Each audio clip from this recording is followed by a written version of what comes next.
Hindi ko na patatagalin to ha. Ako, bisit na bisit talaga ako sa iyo ha.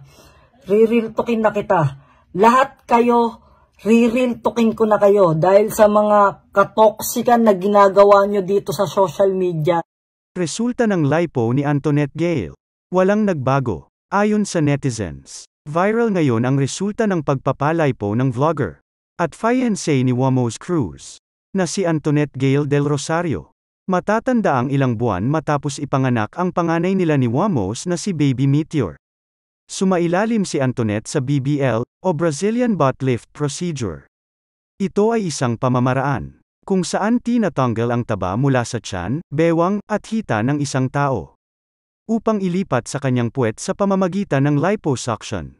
Nitong Lunes, November 6, proud na ipinakita ni Antoinette ang kanyang katawan 5 weeks mula nang magpalipo siya.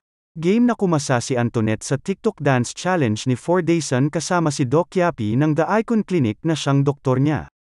Halatang ginawa nila ang TikTok video para ibida sa lahat ang resulta ng pagpapalipo ni Antoinette.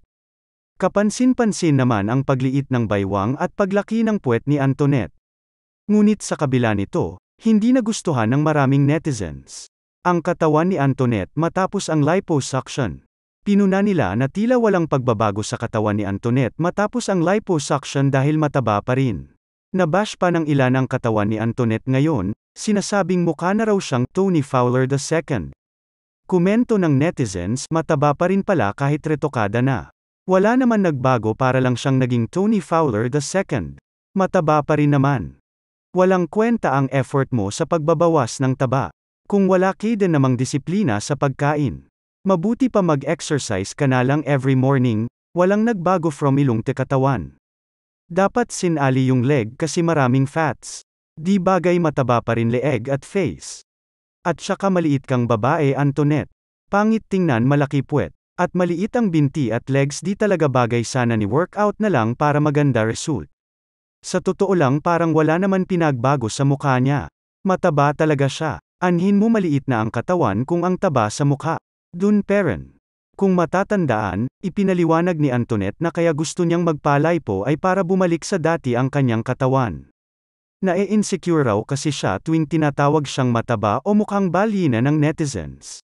Aniya, yung katawan ko talaga is yung pinaka-insecurity ko sa buong buhay ko.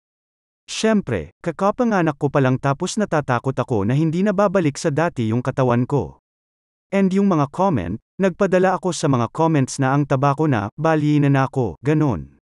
May takot ako sa sarili ko, na sobrang taba ko na talaga at hindi ko na balance yung pagkain, giit pa niya.